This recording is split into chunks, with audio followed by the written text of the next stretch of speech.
what I'm going to do, B'ezras Hashem, we're not going to get to much of the Haggadah itself tonight, because in order to be able to understand and appreciate what it is the Haggadah is trying to give over to us, and we're supposed to try to accomplish, we have to first understand the background behind the Haggadah, what the intention was, and not just that, but what the Torah's intention is in terms of Yetzias Mitzrayim. It was Manchei Rasenu, it's called the time of our freedom. Just back then, now, what kind of freedom we're talking about? If you're already a free person, and does it apply to you?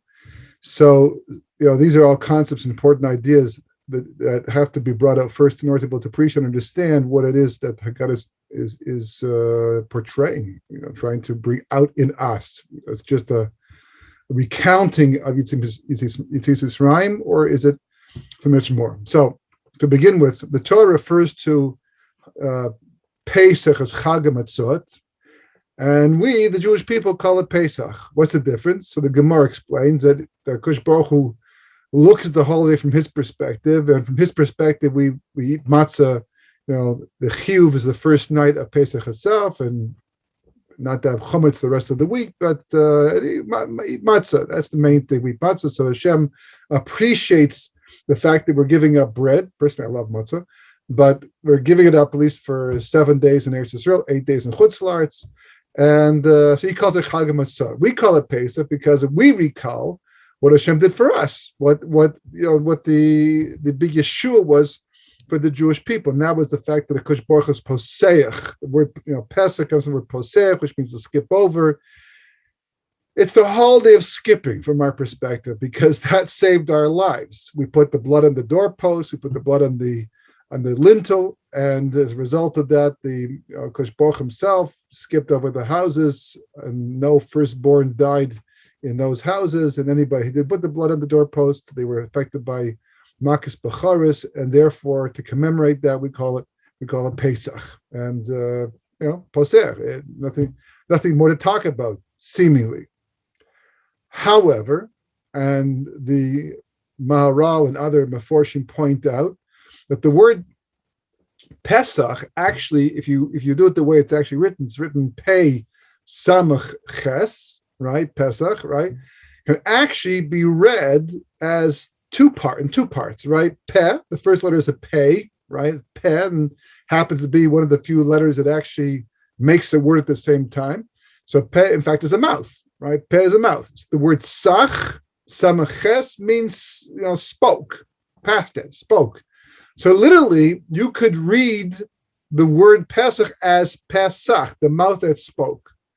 This is the holiday that we're sitting down to make, God willing, in less than 4 weeks right now, to have the Haggadah, and it's a holiday of the mouth that spoke.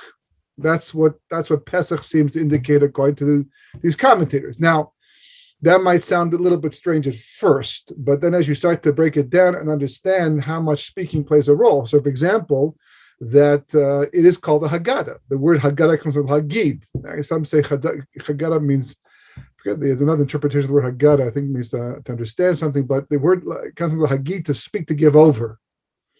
And you have to give it over. That's what you speak the Haggadah. In fact, so much so, the fact that we're all going to be together at the Seder, or even just with a couple people at a time, and you're going to speak the Haggadah, is not unusual. What is unusual is that the halacha is that if you're by yourself, if you're actually making the Seder by yourself, which a couple of years ago seemed kind of far-fetched until last year, and now this year, might be a little better, God willing. But last year, people who usually spend Pesach with family and other people or friends were by themselves. And the halacha is, the mitzvah is that you have to speak it out, even if you're by yourself. Even if you're by yourself, you can't just read it. You have to literally, as if you're talking to other people. So what's with that? Why is that the case? Well, listen, the Gemara says that we know we talk things out, we hear it better.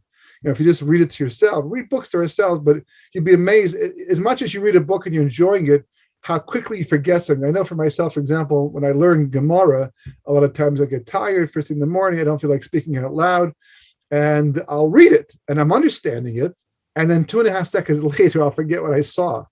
even though I was paying attention more or less. But something happens when you have to speak it out. Somehow you pay more attention and you're more involved, because the basic rule is the more of you that's involved in an event, an action, the more it's your consciousness is able to grab hold of it and be part of it and therefore remember it. If you really want to remember something, you put yourself into it, a lot of yourself. If you only put part of yourself, one of the senses, or just two of the senses, then you're not going to necessarily have much of an experience. But if you really want to remember something, then throw all of yourself into it. Dance around, hit your head, whatever you got to, something that marks the occasion, so to speak, that will involve as many of your senses, and it goes deeper and you remember much longer. Because if you think about it, those things that you remember from 25, 30, 40, 50, even 60, 70, 80 years ago are those things that were monumental in your life. A lot was going on at that time. It was so exciting. And as a result of that, the impression it left is much deeper. So it does make sense if you want to have a lasting and impressionable experience at the Seder, even by yourself, then you would in fact, speak it out. But nonetheless, the question still does remain: is there anything special about the fact that we're speaking? So the Zohar does say an interesting thing that kind of points us in the direction of an answer to understanding this idea. And that is, it says in Parshas Balak, talking about Bilam, because it's all about speech in Parshas Balak. I mean, he's going to speak and curse the Jewish people. He's using the power of his mouth to curse the Jewish people, so much so that the Arizal says that as part of his tikkun for having used his mouth, which is not his koyach, the koyach of speech is supposed to belong to the Jewish people, and specifically Moshe Rabbeinu. And Bilam goes ahead and takes that koyach, which is not his, to use it against the Jewish people. So as a punishment tikkun, he actually comes back as a rock, in a rock, for a period of time. Because a rock is called dome, which means silent, it doesn't speak. So as a punishment for the fact that he used his mouth and abused it, he comes back as a rock. So in Parshas Balak, it happens to mention that you can tell what a person is like by what comes out of their mouth, what leaves their mouth, how a person speaks. That seems to define a person. And what is he? What is he supposed to be? What are we supposed to be? Right? So the Torah itself tells us, right? It says that God formed a man from dust of the ground and breathed into his nostrils a living soul, and man became a living spirit. And previous to that, it mentions the fact that man was made B'Tselem Elokim, in the image of God. B'Tselem Elokim. The Sforno asked the question, why specifically B'Tselem Elokim? Why not B'Tselem Hashem, Yud-Kei Vav-Kei, or Shekai? Why specifically that name? So he points out that the name Elokim is used not just for God, but also for angels. Yaakov fights with an Elohim, which is clearly just an angel. And it's also even used for judges. A judge is also called an Elohim. Why? Because the name Elohim in Chol, and also in terms of, we talk about God as Elokim because to show respect for the name, is a name that distinguishes man in as much as he can discern. He can think, he can intellectually break things down, which we'll see as part of the whole Pesach experience coming up as Hashem. But the fact that we can take an idea and break it down and understand it, which animals can't do, that's what it means. God, that's what God does. God is a thinking being. He discerns, distinguishes things. Very important. Very important. It takes das. The whole holiday about Purim was about das. And the Gemara says that, asks the question, why is it in Shemona Esrei on Motzei Shabbos that Havdalah is placed in the Bruch Atachone Ladam Das?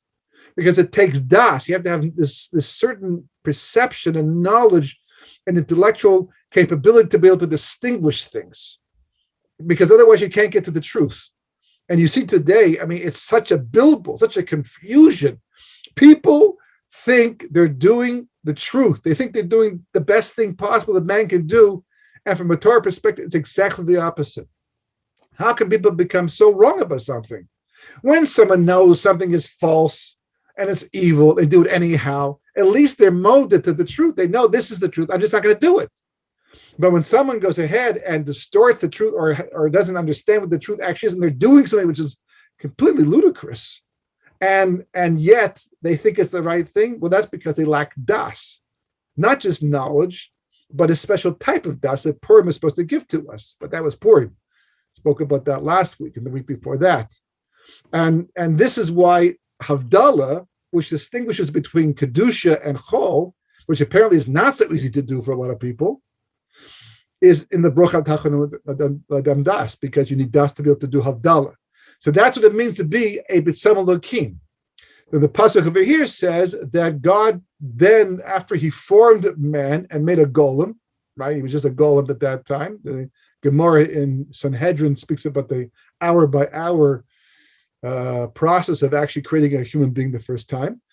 And then at some point in time, God breathes a soul into man, and man becomes a living being. It's no longer a golem anymore. And that was a human being on a very high level at that time.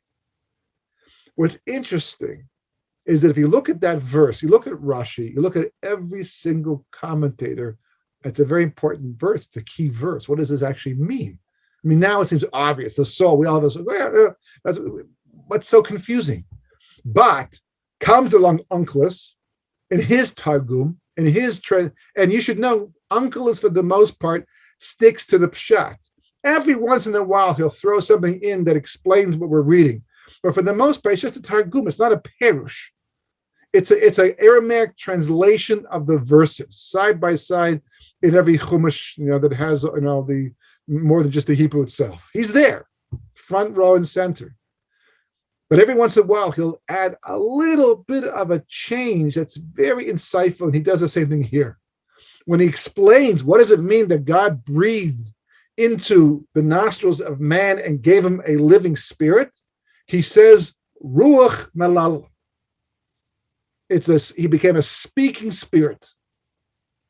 Ruach Malal. He's now able to talk. This soul somehow went into Adam Rishon and gave him this unique capacity of speech. Now, animals also speak, but they don't form words. They don't intellectually form words, and make up languages. It's interesting how they do communicate, but it's not the same thing. This took a special level of neshama, and because of that, when the Maharal, the famous story, the Maharal of Prague, who made the golem, right? He was able to create a living being. The golem supposedly was just it was like a zombie, but not even a zombie. A zombie doesn't really have much of a, it was like a human being, except for the fact it could not speak, because the model, a human being does not have the capacity to put that level of soul into a person, and therefore the golem could not speak, but he could do everything else and understand perfectly well. Animals have a nefesh just like human beings have a nefesh.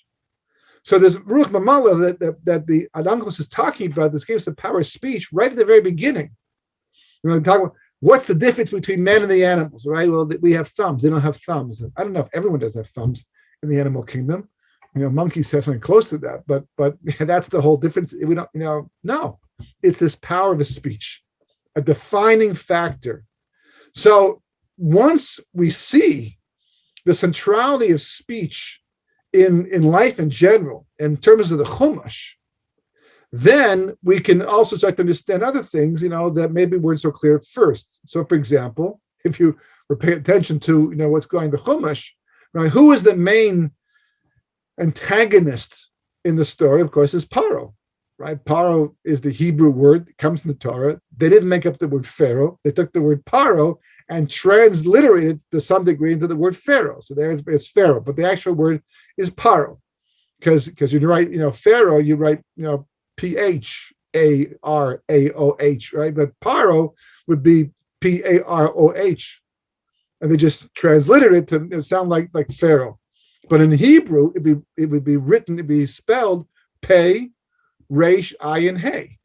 And again, just like Pesach can be Pesach, the mouth that spoke, likewise, the word Paro can be read as Pe-Ra'ah, the evil mouth. So you've got Pesach, which is the mouth that spoke.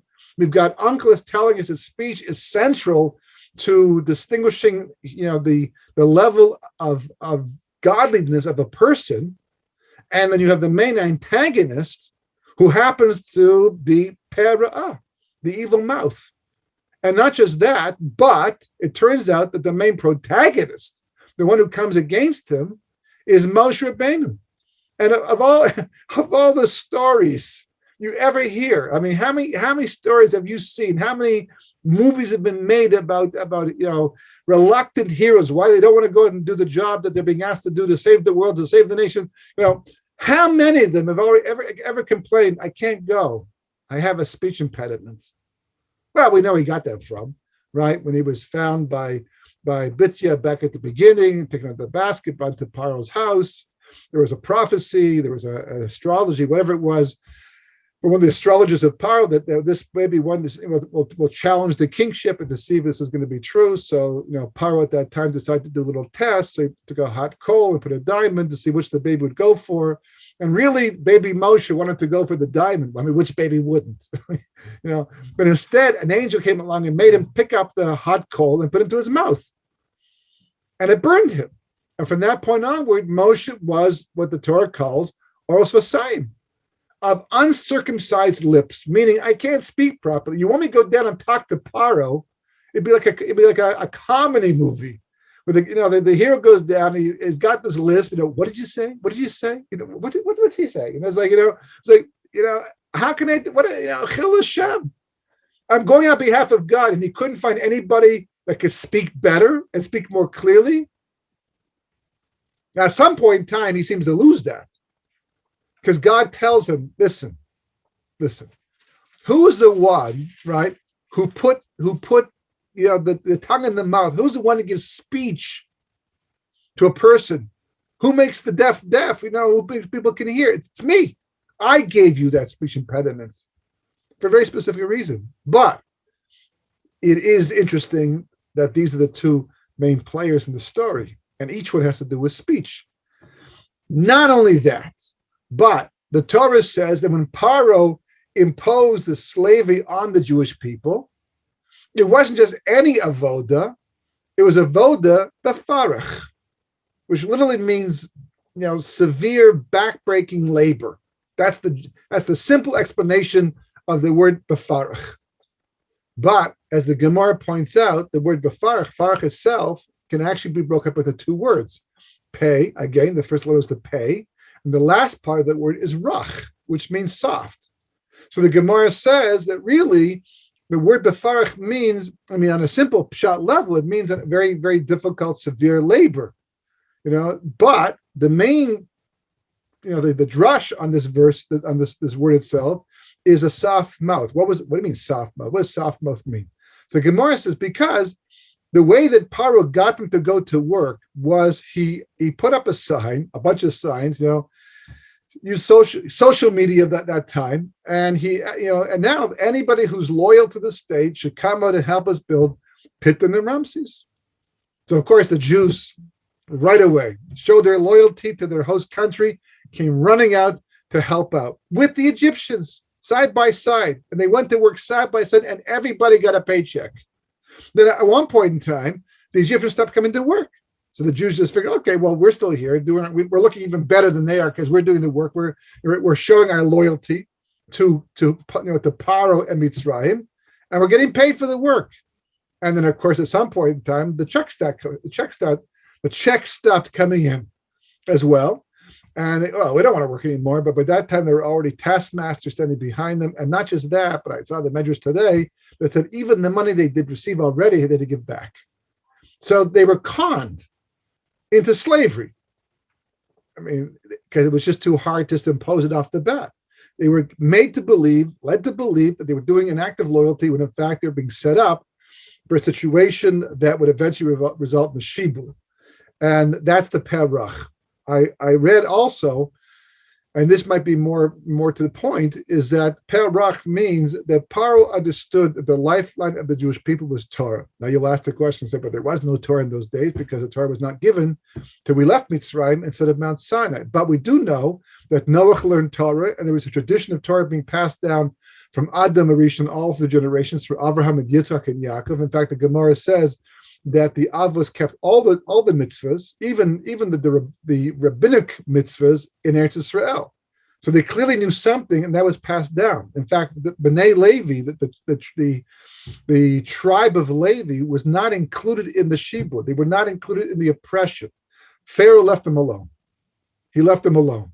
So what were they doing through time? They were learning Torah. They were keeping it alive. The tradition that they had been passed down to them, they were keeping it alive. And Paro knew this is what distinguished the Jewish people from everybody else around them, and was their life force. So therefore, in order to be able to stop them, to weaken them, Paro imposed incredible slavery specifically to wipe them out. That when they came home at the end of the day, they had no energy, no koyach to speak in Torah. Their mouth was soft, so to speak. So that's another explanation of avodah b'farach, right? So again, the mouth speaking seems to be a central part of the entire redemption story. So much so that when the Jewish people actually finally do leave Mitzrayim, and they're by the Yam Suf, and they actually come back. They went past the Yam Suf, past the Red Sea or Sea of Reeds, whatever it was, right? And because God wanted to do this fantastic miracle, split the sea for them to make the point that He's on their side and prepared to do all kinds of wonderful things to save them. So they're right there, and God this is the place from which you must go into freedom, right here. And what is that place called by the Chumash? Well, it has an Egyptian name. It's named after an Egyptian god, but the Torah calls it specifically Pi Hachiras. They're going to leave slavery for good at a place called the Mouth of Freedom. That's what it's called, the Mouth of Freedom. Just parenthetically, I saw in Emmanuel Velikovsky's book many years ago that there's actually a hieroglyphic apparently at the point where the Jews crossed the sea and the Egyptians drowned, and there's like a stone that people tied their animals to because it would just look like a stone sticking out of the ground. But apparently there was lettering on the thing, and it was deciphered, and it says this is the place where the Egyptian army went down into the sea. Apparently it's still there. In Josephus' time, just by the way, he writes, and everything he writes is taken for granted to be true. He writes, in his time, you could still see the pillar of salt that Lot's wife turned into when she looked back. Everyone knew that was Lot's wife. Today, I don't want to think what happened to that. Put in a bottle somewhere, and someone used it in there under the chicken soup. But the at that time apparently it was still visible. So the fact should that surprise us? No, not if we really believe. It shouldn't. But it's amazing that he actually read about this and put it right in the book. And on top of that, we should be surprised that there's a hieroglyph that says that this is where the Egyptians went down into the sea to mark that point. But it's called Piachiris. So, the mouth just keeps popping up all over the place. It keeps literally just showing up, somehow very instrumental in the entire story, which now makes it a lot clearer that the Haggadah is something that has to be spoken. Because it turns out, we'll see, that the speaking of the Haggadah is not just a mechanism to give over the story and to become more involved in it. Somehow the speaking over the Haggadah itself is part of the redemption process. That thousands, if not millions of Jews over the course of thousands of years have missed the point about. And here we are, still in exile this very day, because the opportunity afforded to us by the Haggadah is missed because people don't understand what they're supposed to be doing, what they're supposed to be getting out of it. So, again, if we really think about it, it really shouldn't surprise us that the mouth is so central to the entire Jewish, existence and redemption process, because the main reason we left Mitzrayim is because of something called Bris Avos. What is Bris Avos? Bris Avos literally means the covenant made with the forefathers. Schus Avos means the merit of the forefathers. There's two things that we live off of as a nation. One thing is called Schus Avos, and one thing is called Bris Avos. Schus Avos is, your ancestors did wonderful things like Abraham and Yitzchak and Yaakov specifically did so many wonderful things that each time they did it, it was like a merit for themselves and for the descendants. So God compiled, so to speak, their merits in a spiritual bank account. And the Jewish people very often draw on that when they need some type of redemption, because we don't always have the merits ourselves. And you can do it also for your own kids too. You have schus avos, you can do them a nice mitzvah, and because you did it, you gave this tzedakah, or you learned this extra Torah when you were tired, might do something good for someone else in your family, even for you. That's also schus avos. But this is the main schus avos, to redeem a nation, which at that time was 50 million people, before 4/5 died the plague of darkness. Takes a lot of schuyot. It's like you're saving up to buy something, and you walk into the store and you see what you want, and it costs $2,000, and you've raised altogether $13.65 so far. It's not going to work. So now, and that was the problem with the Jewish people, because the Jewish people had descended to the 49th level of spiritual impurity. They didn't have enough merit to escape Egypt, to miraculously overcome the most powerful nation in the world at that time, whose borders were closed. You could not go in and out without being checked, without getting permission from Pharaoh, getting permission from the Egyptian government, whatever it was at that time. And there was no way the Jewish people, a slave nation, was going to be able to fight their way out physically. Huge miracle, massive miracle to save the nation. So schus avos would have been nice. Unfortunately, though, over the course of 116 years of slavery and 209 years of being in Egypt, we used that up. We spent it all. Like a son who goes through his entire trust account, has no money left. All the money the father put in there for him, it's gone. So what's he going to spend now? Fortunately for the Jewish people, we have a backup plan. We also have something called bris avos, the covenant of the forefathers. And Kabbalah explains that the covenant of the forefathers, the whole concept of bris, begins and emanates from a very, very high level in the spheres, above and beyond any merit and demerits that we might possibly have. It's above that. It's like someone, for example, who has a best friend, and they're such good friends. In the beginning, when you have a relationship with somebody, so then, it's like, well, he did this for me, or, she did this for you, and then maybe you barter in a sense, and you don't say, well, because you did that. In your mind, you think to yourself, well, they did help me with that thing, so I guess I should put myself up for them, do this thing over here. In the beginning. But if you become very close to somebody, super, super close, and you're like brothers or sisters, or literally your brothers and sisters, then it doesn't come down to that anymore. It's all supposed to work the same way in marriage too. As Rabbi Yaakov Weinberg Tzal once pointed out, that people sue for divorce tells you the whole story, basically, because it's like a business relationship. I put in 65% and she put in only 35%, or vice versa, right? And therefore, that's a breach of contract. Well, in the business world, you can do that. In a marriage, a relationship, it's supposed to be not based. What does the situation require, and who can do it best at this time? So bris avos is above that. It's like the two friends who are so close to each other that when they ask each other for a favor, they don't start making calculations. How much do I owe? How much have they done for me?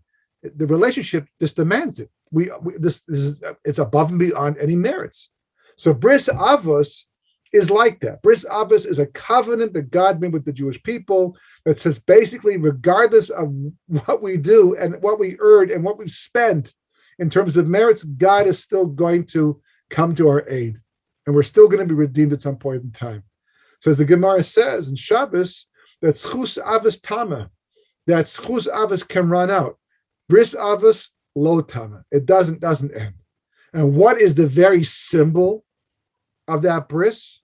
What's the basis of that bris? Well, it's bris milah. What's bris milah? Bris milah is circumcision, right? So yeah. But just translate the words. It's an amazing thing how many people have said the phrase, the term bris milah over and over and over and over and over again, and never stop to realize that bris milah translates as the covenant of the word. It's the covenant of the word. That's what bris milah is. And bris milah and its connection to speech, well, to see what that is, right, is so central to the whole thing that Moshe Rabbeinu is on the way down to Egypt, to Mitzrayim, to save the Jewish people. That's that's where he's going. He stops at a hotel, right, which has the word word malon, which is the same as the word mal, right, from the word bris milah also. The circle is the word mal, right, and also part of the word malon, which means speech as well. Okay, and there he almost dies. A bizarre story in the middle of nowhere.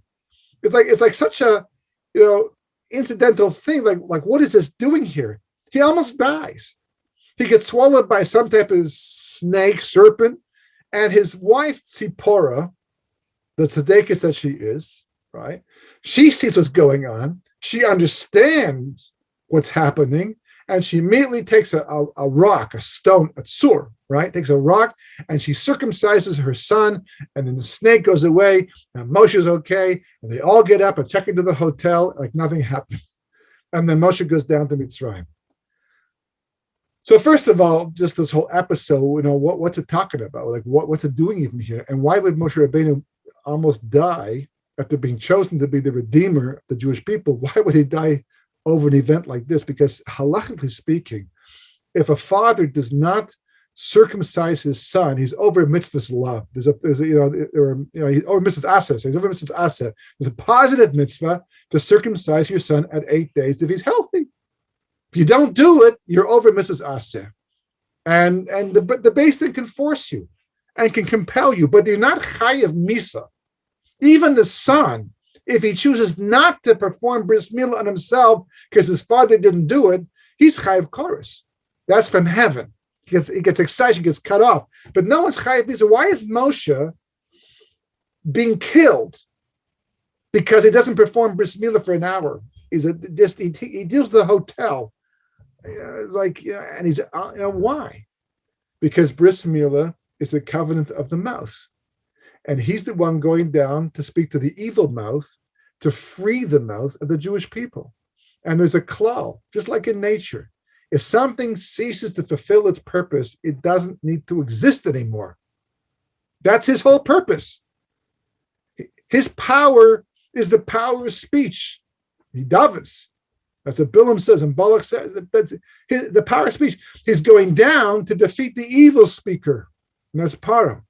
He's going to free the mouth of the Jewish people that was Beperach.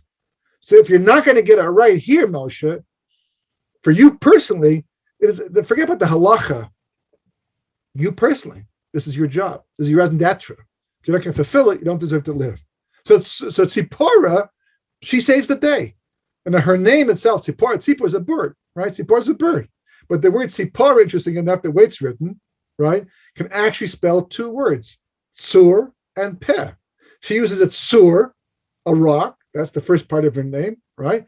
And the peh, right, which bris milah, the mouth, the whole thing, it's all built in right here, right in the mice itself. It's compiling all this evidence in favor of the centrality, right? Now, having said all of that, right, it gets even clearer.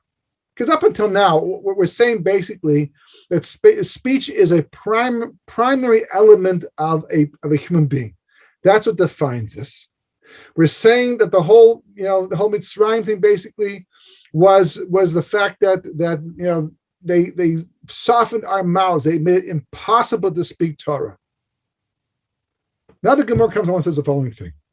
Gemara Sanhedrin says, Rabbi Elazar said, every man was created to toil, as it says in Eov, because man was made to toil.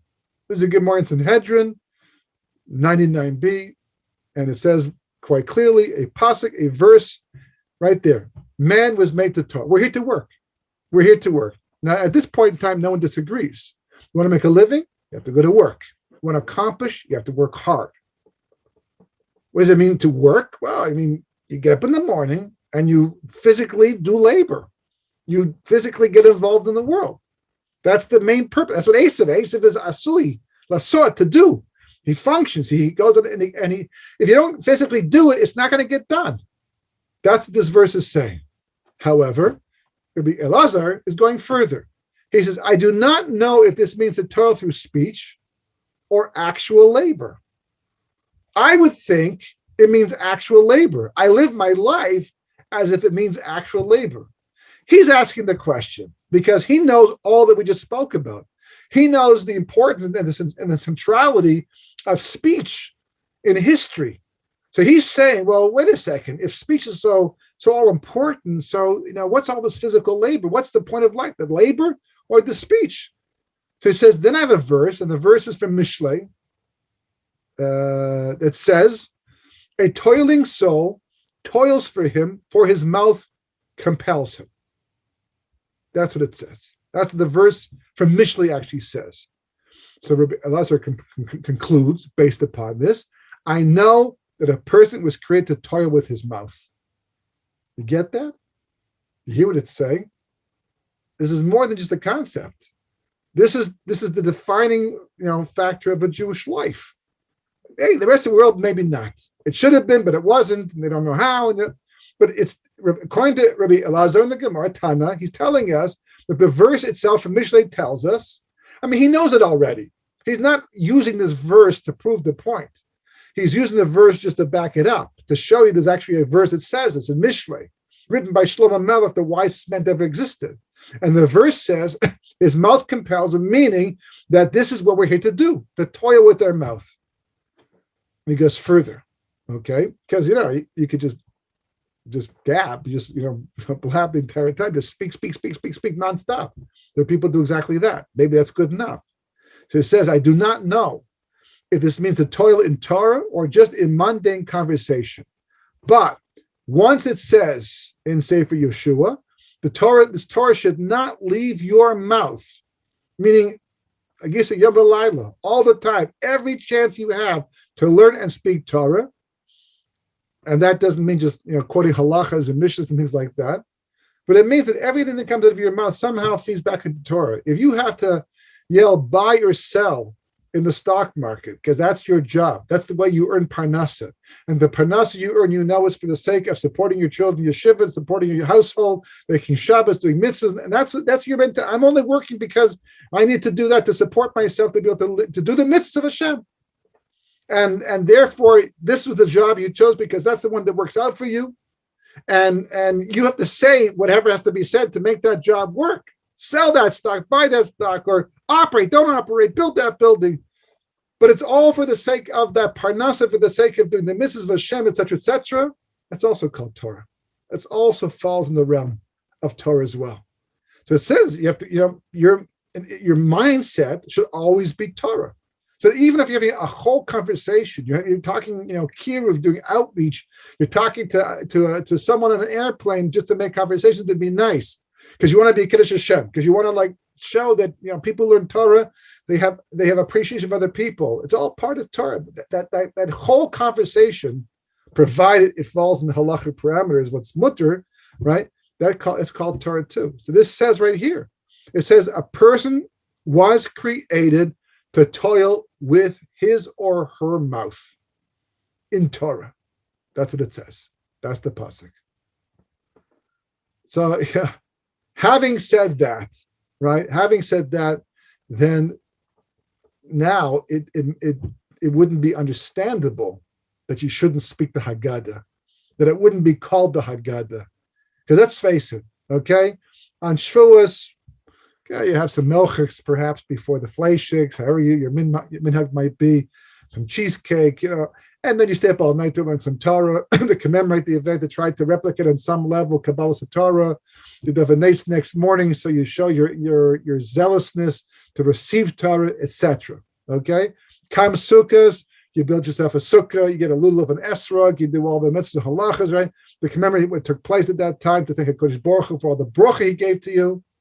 There's no Haggadah on Sukkot. There's no Haggadah on Shavuos. There's no Haggadah the rest of the year. Only on Leil Seder.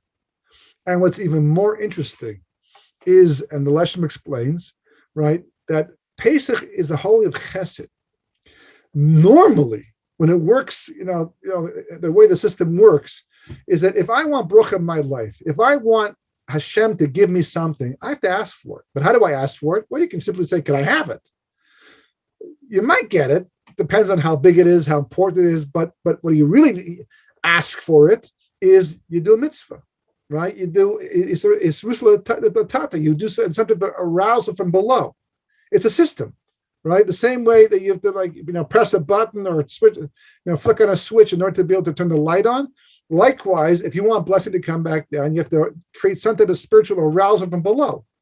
So on Rosh Hashanah, we daven, and we daven hard, and we say piyutim and different things, and we do the simanim at the Suda, and we work on ourselves the entire time because we're hoping that by putting ourselves this mesirus nefesh into our avoda, that it will trigger things above, and the light will come back down again.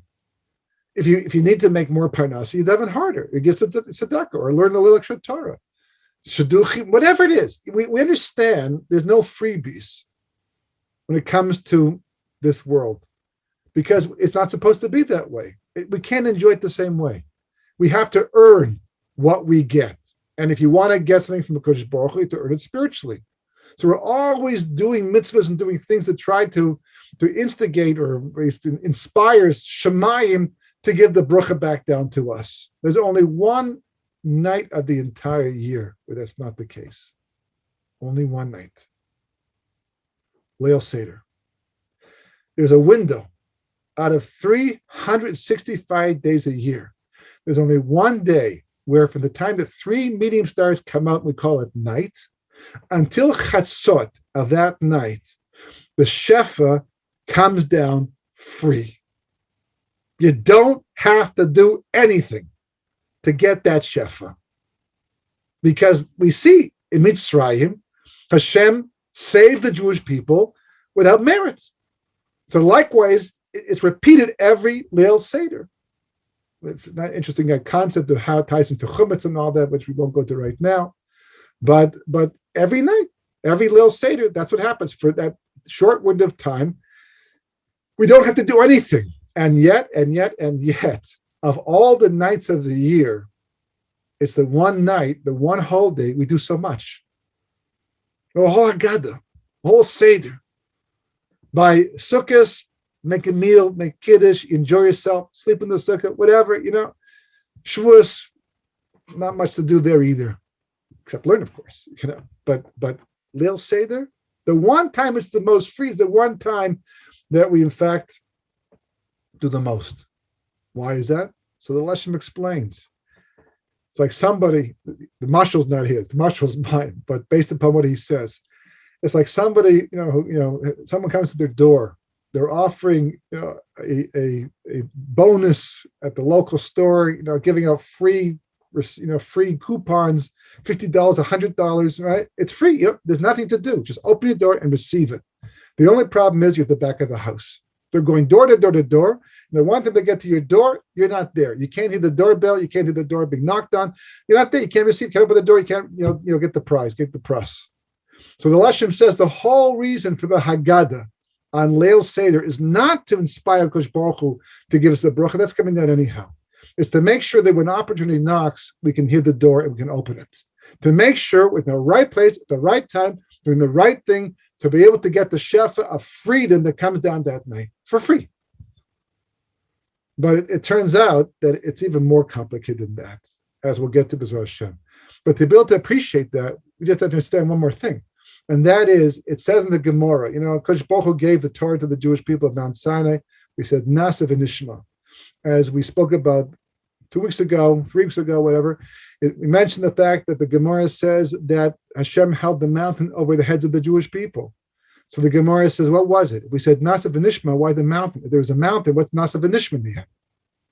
So the Gemara answers, no, when it came to the written law, we said Nasa v'nishma, because that was very, wasn't so big, wasn't so massive, wasn't a sea of halacha. But the oral law, that was more complicated. Only at Purim time, over 1,000 years later, the Jewish people finally say Nasa v'nishma to the Torah Shebal Peh, the oral law, and the Talmud says that bris that God made with the Jewish people that has saved us over and over again, and that we're here today because of it. We're not here today because we're passing down a tradition from generation to generation only, because lots of people have done that and it gets lost along the way. We're not here because we have so many zchuyot that Hashem says, I'll save them anyhow. The zchuyot, they ran out a long time ago. So why are we still here? Because of bris avos. Bris avos will carry us until the end, and then onward after that. And the Gemara in Gittin says that the Kadosh Baruch Hu only made the bris with Klal Yisrael because of the oral law of Torah Shebal Peh, the Torah that's spoken with the mouth. That's the whole basis of what we're here. We're here because of that right now. So to put all that in perspective, we have to go a little bit further. B'ezras Hashem, next week we'll look at individual sections of the Haggadah to see how this all comes through. But in order to be able to appreciate that, this is the groundwork we have to do first. So to be able to understand what it is we're actually trying to achieve, what the Haggadah is trying to bring out in us and facilitate in terms of freedom, you have to understand what the end game is. So we know that the whole goal, ultimately speaking, is to achieve a certain level of tikkun. Now, when the Jewish people were in Mitzrayim, amongst the Mitzrayim, the Gemara calls it Adam living amongst the donkey. Why? Because different animals represent different nations of the world. And the Medrash says, the Zohar says, that the Egyptians were represented by the chamor, the donkey, because the word chamor is like the word chomer, which means material. And since they were very material people, so therefore they're called chamor. The Jewish people, on the other hand, are called Adam. In fact, the Gemara says that this is one of the distinguishing features. We're called Adam, and they are called Umas Olam, nations of the world. But the Egyptians themselves were called the chamor.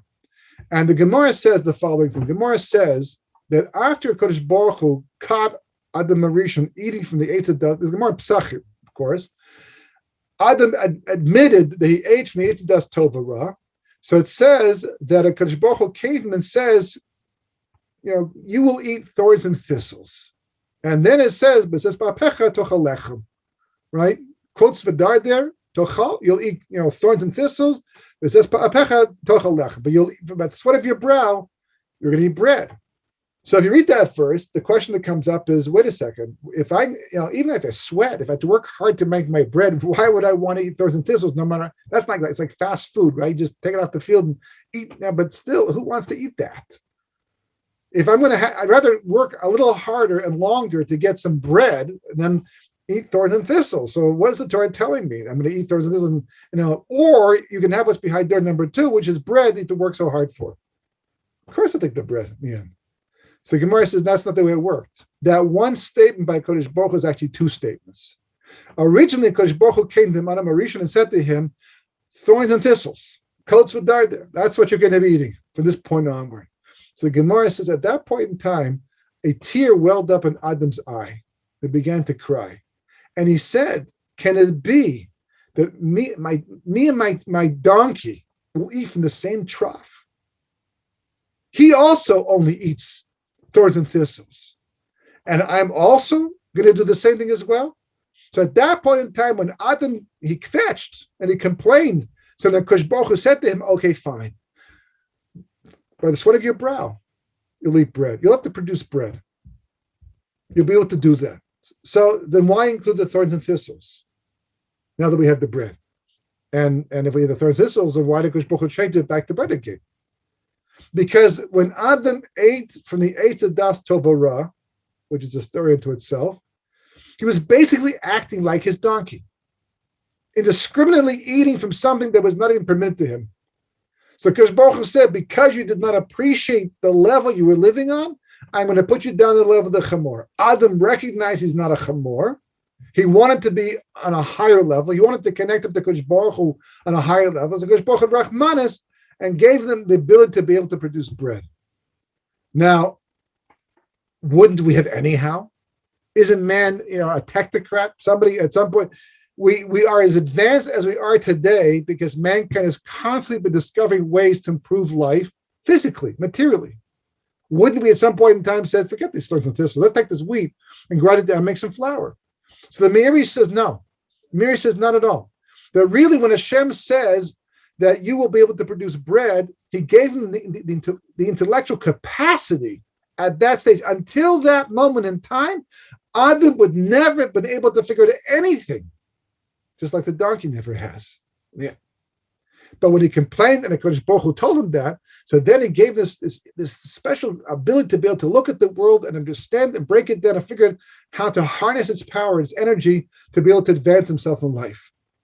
But the main point is that he is Adam, and he compares himself to his Chamor, and 26 generations later in Mitzrayim, here we are all over again, living side by side with the Chamor, eating from the exact same trough. How do we know that? Because we said we were living on the 49th level of spiritual impurity. That's Egyptian lifestyle. Pesach, Poseach, not to be confused with the city Poseach. Poseach, right? Poseach means skipping over. Wait a second. Why do you have to skip over my house in the first place? Oh, because you're living amongst Egyptians. It's the Jewish people and the Egyptian, the Adam and the Chamor eating from the same trough. So the whole point, therefore, was to separate out Adam once again from the Chamor, just like Adam did it back there. And what was the symbol of the separation from the Chamor back at the beginning? Flour.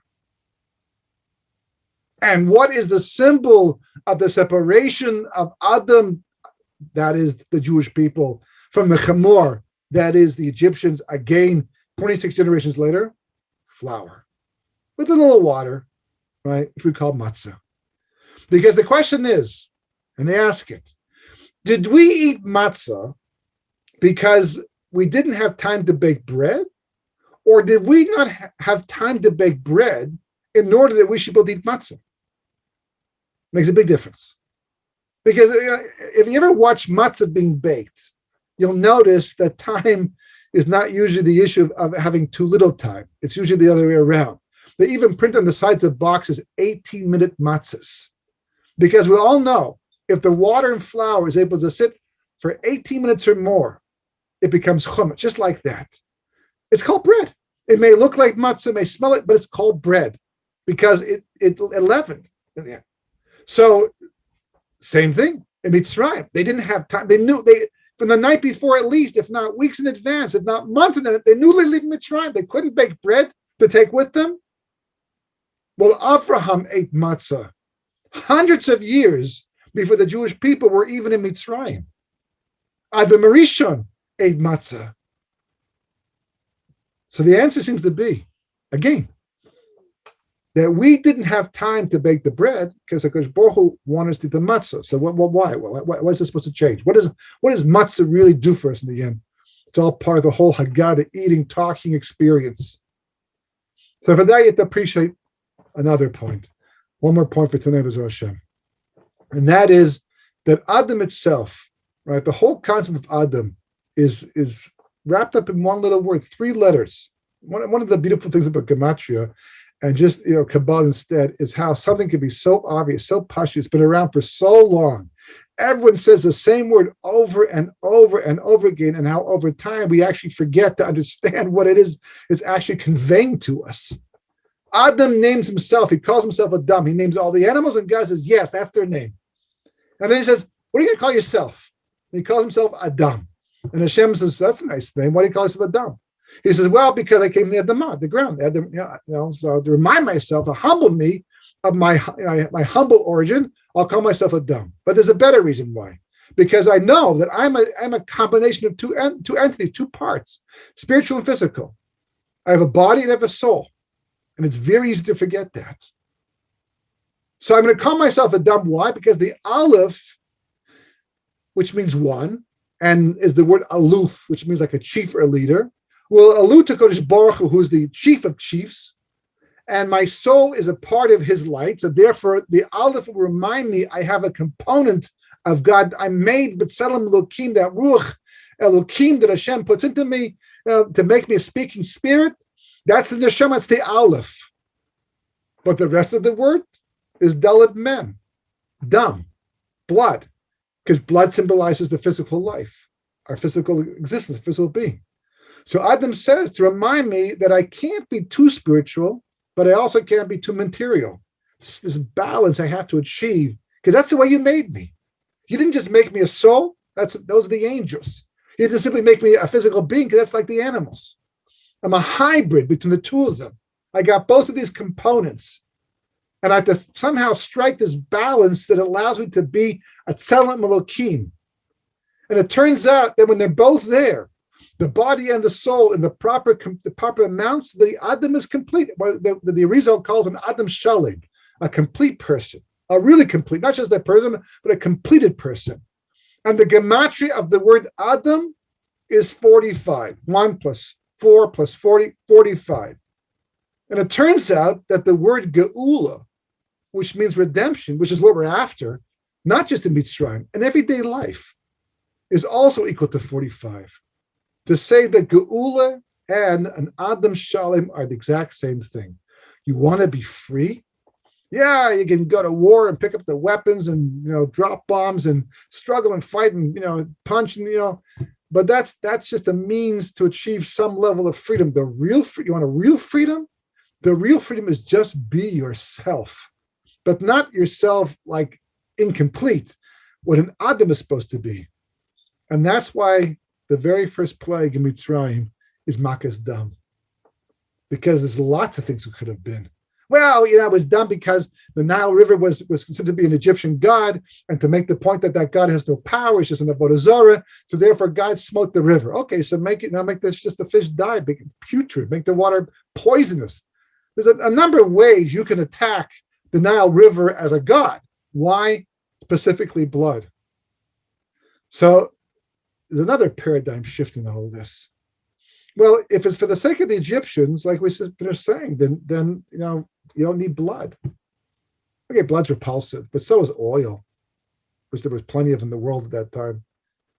So why blood? Who's that for?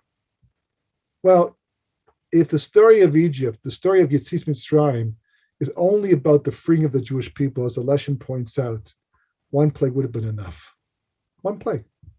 Just one plague, because HaKadosh Baruch Hu brings pestilence. Send a plague in, kills millions of people, totally weakens the Egyptian empire. A pandemic, and wipes out everybody except for 1/5 of the Jewish population, which anyhow that's all survives, even with all the makos in the end. So 1/5 survives and walks out, and no one would be the wiser. No one would even know it was from Hashem, but no one would necessarily. We wouldn't make a holiday out of it necessarily, because the miracles wouldn't be so spectacular. But God does 10 makos, and each one becomes more spectacular. He takes them up by the Yam Suf. The Jewish people are already past the Yam Suf. They don't have to go across it. They're past it. And if God wanted to, he could put it in Paro's heart. Nah, let's not chase after him. Forget it. Let him go. Who needs this stuff? We have to rebuild Mitzrayim now. They were bad news anyhow. God puts it into Paro's heart to chase after them. It's a setup. The whole thing's a setup. He brings the Egyptians out to the sea. He brings the Jews back to the sea. Brings them back. We're backtracking now. Puts us with our backs to the wall, to the sea, and the Egyptians over there. Why? Just so God can split the sea. For what? To show who what? It wasn't but the Egyptians. They're going to get destroyed anyhow. God's just playing with them, just messing with them. But why all the makas? Why makas dam? Why all that? It's for the Jewish people. It's always been just for the Jewish people. It's God's way of trying to show them. He's telling them, look, blood. You know what blood is? That's the dumb part of man. That's the body part.